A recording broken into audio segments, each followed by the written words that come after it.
लाखापर्यंतचं उत्पन्न आपण या पिकापासून घेऊ शकतो. शेतकरी मित्रांनो, आपण वर्षानुवर्षापासून शेती करतो, परंतु आपण कधी शेतीविषयी फायनान्शियली विचार केला नाही की आपण त्या पिकाकडून किती उत्पन्न घेतोय, किती आपण त्या पिकाला लावतोय, किती खर्च होतोय आपल्याला, किती त्यापासून प्रॉफिट होत आहे आपल्याला.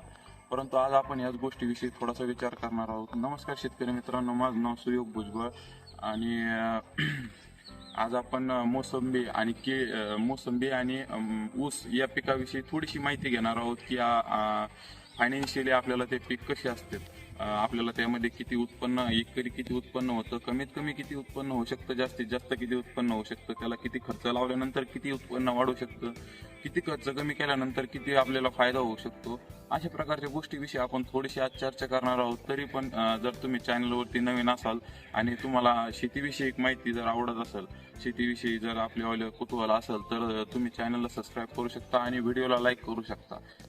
तर शेतकरी मित्रांनो, ऊसाविषयी जर विचार करायचा झाला तर ऊसाचं एकरी उत्पन्न जे एका सामान्य शेतकऱ्याला काढता येतं, 2 वेळ खत टाकून पाणी वगैरे देऊन थोडंसं तणनाशक वगैरे फवारल्यानंतर जे उत्पन्न येतं ते असतं 60 टनापर्यंत, 60 ते 70 टनापर्यंत. एक शेतकरी जो साधारणरित्या त्या पिकाविषयी कृत्य करत असतो, त्या शेतकऱ्याला 60 टनाचं उत्पन्न होतं एकरी.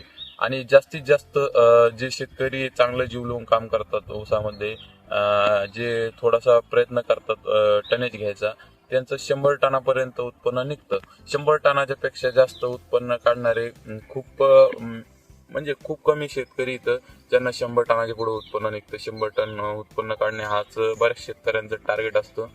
तर जरी 60 टनाचं आपण ॲव्हरेज पकडलं आणि 60 टनाच्या हिशोबाने जर आपण 3,000 रुपये आपल्याला टनेजने जर भाव मिळाला, तर आपल्याला 1,80,000 रुपये उत्पन्न होतंय एकरी.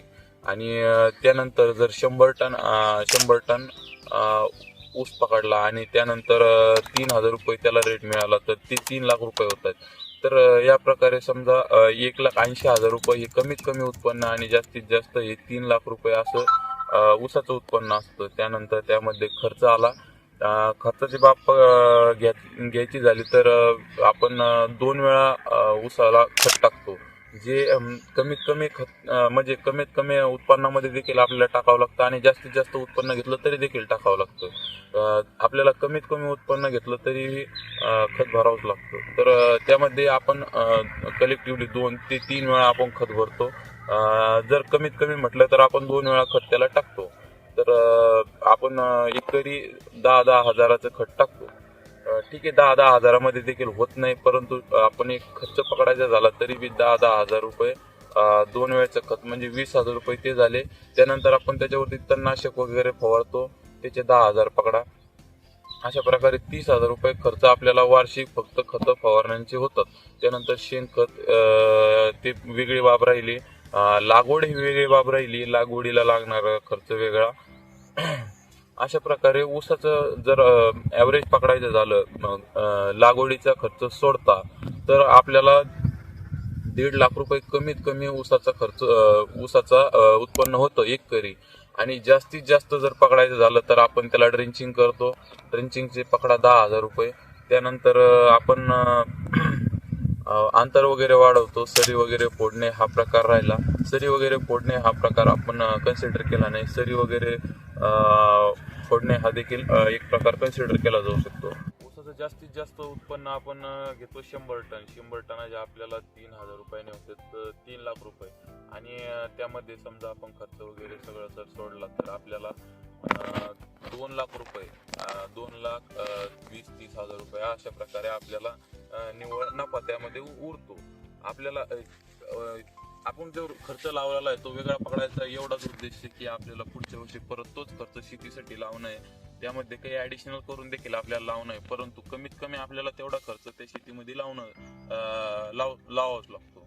तर आता आपण थोडासा विचार करू मोसंबीविषयी. मोसंबीची लागवड वगैरे हा खूप मोठा वास्तू विषय आहे. त्याविषयी आपण चर्चा न करता आपण 4 वर्षाच्या पुढचं झाड जे आपल्याला उत्पन्न द्यायला स्टार्ट करतं अशा पिकाविषयी आपण थोडीशी चर्चा करू.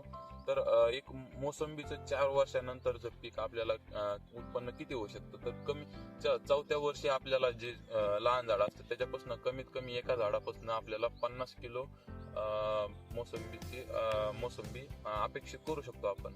आणि 50 किलो एकरी आपल्याला बसतात 200 झाडं, काही कमी कमी जास्त, परंतु 200 झाडं मोसंबीचे बसतात. आणि चांगली जर ग्रोथ असली झाडाची तर 50 किलो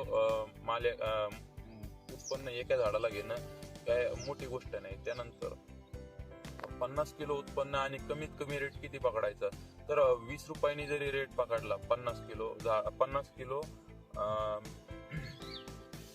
किलो मोसंबी एका झाडाला, म्हणजे आपल्याला 200 झाडाचे होत आहेत 10 टन, म्हणजे 10,000 किलो. तर 10,000 किलोला आपल्याला 20 रुपयांनी जर रेट मिळाला तर आपल्याला होतात 2 लाख रुपये. त्यामध्ये आपल्याला खर्च आणि ह्या सर्व बाबी बाजूला. तर खर्च वगैरे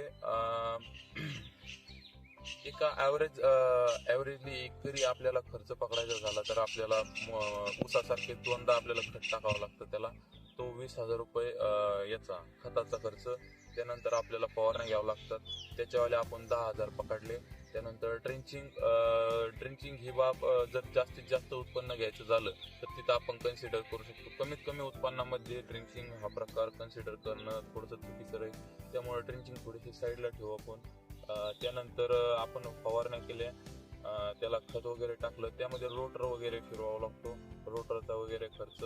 जर सर्व बाबींचा विचार केला तर आपल्याला 4 वर्षापासून, म्हणजे जेव्हापासून आपण लागवड केली तेव्हापासून तर पहिलं फळ मिळेपर्यंत आपलं 5 वर्षामध्ये आपली सर्व मोसंबी ही फायनान्शियली झिरो होऊन जाते. म्हणजे आपल्याला जे उत्पन्न मिळतं ते आपण आतापर्यंत ते खर्च आपण जे उत्पन्न घेतो ते आतापर्यंत आपण खर्च केलेला असतो त्या झाडाला. म्हणजे आपण जो उत्पन्न घेतो पहिल्या वर्षी ते पूर्ण उत्पन्न आपण खर्च केलेलाच पैसा आपल्याला परत मिळतो. त्यानंतर आपण जर 5व्या वर्षी विचार केला तर 5व्या वर्षी आपल्याला त्याच्यापासून खरा हे इन्कम मिळायला चालू होतं. तर 4थ्या वर्षी आपल्याला ठीक आहे, आपण त्या गोष्टी थोडासा साईडला ठेवू आणि आपण थोडंसं रेग्युलर मधला विचार करू. तर आपल्याला 10 टन मालापासून, म्हणजे 10 टन मोसंबीच्या उत्पन्नापासून आपल्याला 20 रुपयाचा जरी रेट लागला तरी 2 लाख रुपयाचं उत्पन्न होतं. म्हणजे ऊसापेक्षा आपण कमीत कमी खर्चामध्ये म्हणजे कमीत कमी उत्पन्नामध्ये देखील आपण प्लस आहोत. कारण ऊसाचं कमीत कमी उत्पन्न हे आपल्याला 1,80,000 मिळालं होतं आणि मोसंबीचं 2 लाख मिळतंय. आणि जास्तीत जास्त रेट हा मोसंबीचा ठरलेला नाहीये. जास्तीत जास्त रेट जर पकडायचा झाला तर 50 रुपये किलो पर्यंत देखील आपल्याला मिळू शकतं. 50-60 रुपये किलो पर्यंत मोसंबीचे रेट हे जातात. म्हणजे आपण 5 लाख रुपयापर्यंत देखील त्यापासून उत्पन्न घेऊ शकतो. मार्केट हे कमी जास्त असतं, तो वेगळा भाग. ठीक आहे, हे झालं कमीत कमी उत्पन्न. आपण कमीत कमी एवढं उत्पन्न झाडापासून घेतो. आणि जास्तीत जास्त उत्पन्नाचा जर विचार करायचा झाला, एका मोसंबीच्या झाडापासून आपण किती उत्पन्न जास्तीत जास्त घेऊ शकतो, तर एका झाडापासून आपण 150 किलो पर्यंत मोसंबीचं उत्पन्न घेऊ शकतो. परंतु ठीक आहे, आपण एवढा उत्पन्न आपण हायेस्ट जात नाही. आपण 100 किलो एक पर प्लांट अशा प्रकारे विचार थोडासा केला तरी आपल्याला 20 टन उत्पन्न मिळतंय. आणि 20 टन उत्पन्नाला आपल्याला 20 रुपयाचा रेट जरी मिळाला तरी आपण 4 लाख रुपये वार्षिक कमवतोय. कमीत कमी 20 रुपयापेक्षा कमी रेट मोसंबीला मिळत नाही. कमीत कमी 20 रुपये रेट हा मोसंबीला असतो. तर कमीत कमी आपण 20 रुपयांनी 4 लाख रुपये कमवतोय. आणि त्यामध्ये जर समजा आपण इयरली खर्च सोडला तर 50,000 रुपयापेक्षा जास्त खर्च हा इयरली होऊ शकत नाही. तर त्यामध्ये जर आपण जास्तीत जास्त विचार केला आणि आपण जास्तीत जास्त उत्पन्न घेतलं तर आपण त्यापासून